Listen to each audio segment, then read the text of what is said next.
Hi guys, I'm Anita and I'm back with another video, and today I thought I'd do a tag video because I was tagged by the Book Brood to do the I messed up book tag. I'll leave a link to the Book Brood down below as well as the creator of this tag. I'll leave those things down below as well as the tasks. Question number 1. A character appearance that you misread and imagined differently. Well, there's, if you say like for book to movie adaptations and stuff, when I read the Dark Tower series, I don't know if this counts at all, but when I read the Dark Tower series, I saw the gunslinger, the main character, I completely saw him as Clint Eastwood, like a replica of him, because I felt like that was how Stephen King was writing him. So when I saw who was going to be acting as that role, I was really surprised, but I also think it's really cool. But I don't think if that really counts, because I do feel like still that Stephen King was actually thinking of Clint Eastwood when he was writing these books. But do let me know if I'm wrong about that. I'm not sure if there's anything else that I've misread, but I am really terrible at picturing characters sometimes. It's very vague. Sometimes it's kind of weird, but they don't even have a head. I don't know. I'm having a hard time sort of imagining how they look. So sometimes I actually like having the movies and stuff to sort of see what they thought it would be, and I would be like, yeah, I guess I can see that, or oh, no, that was not at all how I pictured it, but yeah. Question number 2. A character name that you've pronounced wrong. I do that all the time. First off, I know that I've been pronouncing Feyre's name wrong from the Court of Thorns and Roses series, because I called her just Fair. I know that was wrong, and I know that when I read the Georgina Kincaid series by Rachel Mead, I called her Georgina Kinsight. I don't know why. An overused trope that's your guilty pleasure, and for that I'll say when I read like romance books, I really love haters to lovers plot and friends to lovers plots. I think those are my favorites, and I dig that up for the majority of the time, unless I think that the overall relationship is really toxic and wrong, then no. A cliche character type that you like better on screen than reading about. This is a difficult question. Sometimes I feel like villains can be portrayed really well in movies compared to books. Depends on how the actor sort of delivers their lines. I mean, I don't particularly like Snape's character from Harry Potter. I don't feel like he's a good person, but I think that Alan Rickman really was great in acting as Snape in the movies.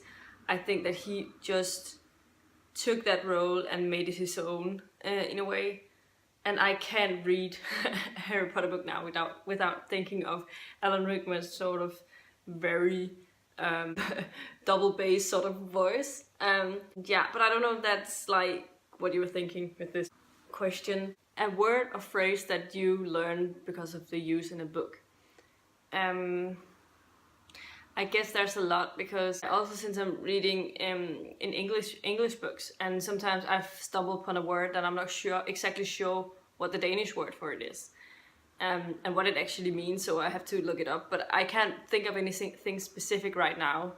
But I do that often. I did it a lot more back when I started reading, but sometimes I'm curious, and that's also why sometimes I pronounce things wrong, because I read them in a way, and I think that's how they're pronounced, because I've never heard it spoken out loud. And so I look it up in a dictionary and find out what it means, and I was like, oh, okay, yeah, now I know what it means, so I don't have to, like, I'll remember that next time, but I still might pronounce it wrong because I haven't heard anyone saying it. So if I ever pronounce something wrong, it's not because I don't know what it means, it's just I haven't heard it pronounced. Question number 6. Have you ever not read or completed a required book for school? And there were so many things that I did not read for school, even though I had to. I was terrible at doing my homeworks. I've always been terrible at that. And I'm still terrible if people say, you need to read that now.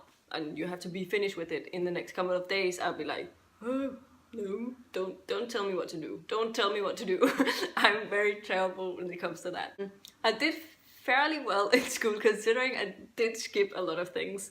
I ended up only sort of doing the necessary essays and hand-ins and that I had to hand in, and then I skipped everything else and hoped for the best that I wouldn't be asked things. So yeah, I was a terrible student when it came to homework and stuff. And I also didn't read for pleasure at all back when I went to school. I hated reading. No one could find me anything that I wanted to read, so I guess I had some really terrible librarians as well. So, as I've said before, the first book that I read was The Half-Blood Prince by J.K. Rowling, because I'd watched the movies up until then, so I just started with The Half-Blood Prince. And then after that I started reading from the beginning. But I was, I think, 21 or something when I started reading, when I actually picked up the first book that I wanted to read myself. I did read a couple of books while going to school because we had to, and sometimes I was lucky to find something that kept my interest, but without letting me want to read on.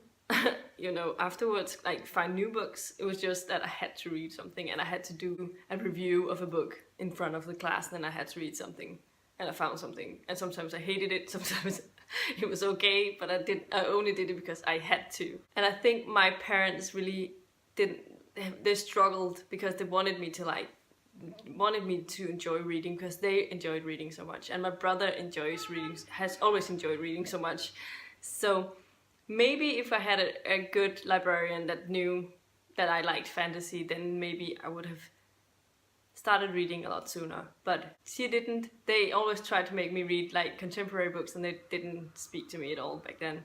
So yeah, that was me rambling on about my childhood. Have you ever or wanted to skip a chapter from a character that you weren't interested in? Well, I don't think I've ever actually completely skipped a section when I knew it was from a character that I didn't like. Sometimes I've been skim reading, sort of, but I've still sort of read the majority of the chapter. But it mostly happens when I read like mystery books from where they also have the villain's point of view. I like seeing things from the hero or the detective, whatever's point of view, and guessing along with that so that I can get the mystery that way. So when there's a villain's perspective, then it sort of muddles that up. Then I know that the villain, who he is and where he is, and sort of those things for the most part. So sometimes, well, even though I know this, I tend to sometimes just skim read those sections because I want to read from my favorite characters' perspectives instead. And also, I still haven't read A Feast for Crows by George R.R. Martin because I know that has Cersei's point of view, and I really hate Cersei. So that's what's leaving me from actually reading that book, but I know that it shouldn't leave me from this book because I know that I would probably enjoy this because I really, really loved Storm of Swords. Yeah, so I just need to get to that, but I haven't exactly skipped that yet, but it's what's holding me from continuing that series. Question number 8, have you ever cancelled social plans to stay in and read? And no, I haven't done that. Sometimes I've been wanting to for some reason because I've been reading a book that I really, really wanted to, but never have I let it stop me from any sort of social plans. But these were all of the questions for this tag. It was a really fun tag to do, and I guess in terms of tagging new people, I don't know exactly who have been doing this tag, but if you haven't done this tag yet, you feel free to do the tag, and otherwise I'll also be tagging a few people. I haven't really figured out who I'm gonna tag yet, but I'll leave them in the description box down below as well, so check the description box to see if you have been tagged. If you liked the video, please give it a thumbs up, subscribe to my channel if you haven't already, and I'll see you in my next video very soon. Goodbye!